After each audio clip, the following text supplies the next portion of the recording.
जय जगन्नाथ फ्रेंड्स, स्वागत करुच्ची मु सारत आपण मानकर YouTube channel yoga for fitness को।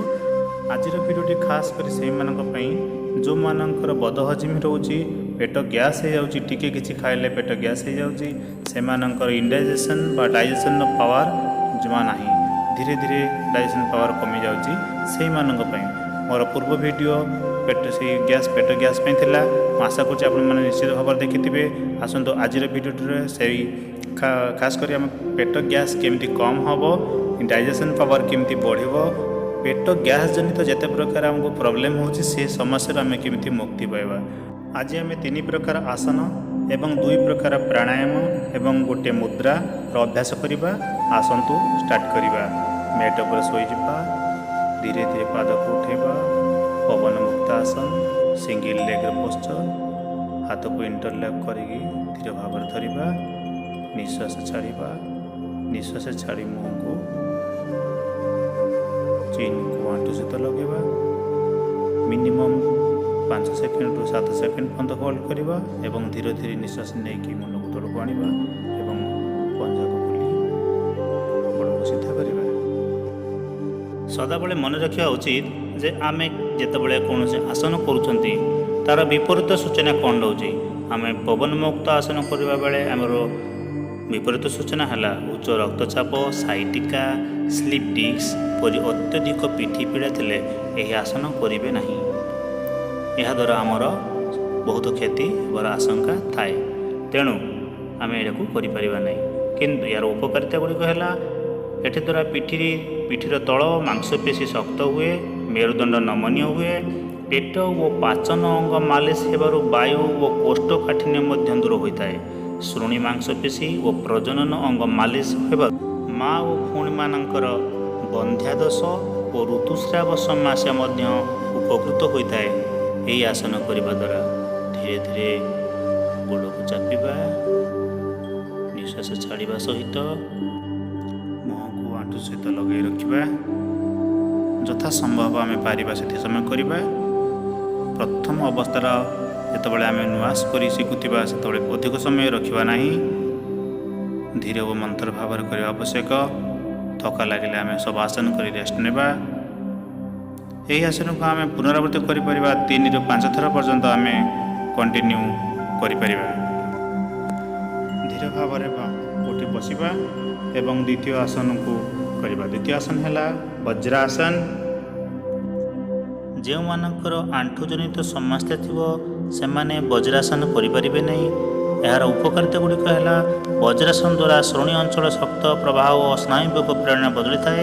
श्रोणी अंचल मांसपेशी शक्तिशाली होता है, हार्निया हुए नहीं, अर्श भल हो जाता है। संपूर्ण पाचन तंत्र कार्यदक्षता बढ़ी अम्ल और पेप्टिक्स अल्सर परि बेमारी भल होता है। तृतीय पोस्चरटी सुप्त वज्रासन। धीर भाव केमी आम कोहणीर सहायता धीरे भाव शोजा। 2 हाथ को जंघ पर रखा चेष्टा करवा। संपूर्ण पीठ को तले लगे चेष्टा करवा। आवश्यक अनुपात आम जी समय रही पार से समय रहा। जोर कर जबरदस्त कर किसी करवा आवश्यक पर उठिक बस सारे आम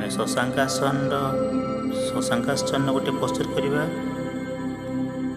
धीरे भाव सेमती रहा द्वारा आमर जहाँ वायुजनित समस्या थाए धीर भाव यह ऊर्ध्वगामी होता है एवं आमको वायुजनित समस्या मुक्ति मिलता है। आमर 3टी आसन को अभ्यास कर सारे आम आसवा प्राणायाम को, मुद्रा को। प्रथम केमी करवा, मुद्रा केमी करवा। बेसी आंगुड़ी को आम बुढ़ा आंगुड़ीर मध्य भाव लगेगा, मूल भाव चापी रखा। वायुमुद्रा। वायुमुद्रा करने द्वारा आमर बहुत प्रकार लाभ होता है। वायुजनित समस्या आम मुक्ति मिलता है। वायुमुद्रा करी आम प्राणायाम आरंभ करवा। प्रथमतः आम ब्रीथ को स्टार्ट करवा केमती धीरे भाव कपालभातिर प्राणायाम मध्यम गति करवा। मध्यम गति आम करवा आवश्यक। कपालभाति को आम मध्यम गति आम करवा धीरे और मंत्र भाव। मिनिमम 30 थर कराया टिके रेस्ट नवा तापर पुणी 30 थर करवा। एमती आम 3 ରୁ 5 राउंड पर्यंत आम अभ्यास जारी रखिपर। तापर आम से वायु मुद्रा करवा। वायु मुद्रा को केमी करुचे आप देखिपे। निश्वास केमी नेवा, निश्वास केमी तार उदाहरण क्रमे मु मोर आंगुड़ी को केमी काउंटिंग करुच्ची। आपण मानक सेमती आंगुठी काउंटिंग करने किसी आवश्यक नहीं। केवल आपण मुद्रा ही करिकी 2 जंघ 2 आंठू पर रखिए। मु केमी होल्ड करुच्ची, केमी कुंभक करुच्ची। निश्वास छाड़िली, कुंभक कली 1 2 3 4 5। पुणी धीरे भाव में निश्वास नेली एवं होल्ड रखिबा परे काउंटिंग कली 1 2 3 4 5। पुणी धीरे भाव में निश्वास तौक छाड़ी एवं होल्ड करी ताहा कुंभक। यह आम मिनिमम आमर समय अनुपात मिनिमम 30 ରୁ 50 थर पर्यंत कि 5 ରୁ 10 मिनट पर्यंत आम करें। भिडियोटी को आप संपूर्ण भाव में बुझीपारे। जदि भी किसी डाउट थाए आप मोर मत मेसेज देकी जन पारे। धन्यवाद। जय जगन्नाथ। भिडियोटी को लाइक एवं शेयर करेंगे जमा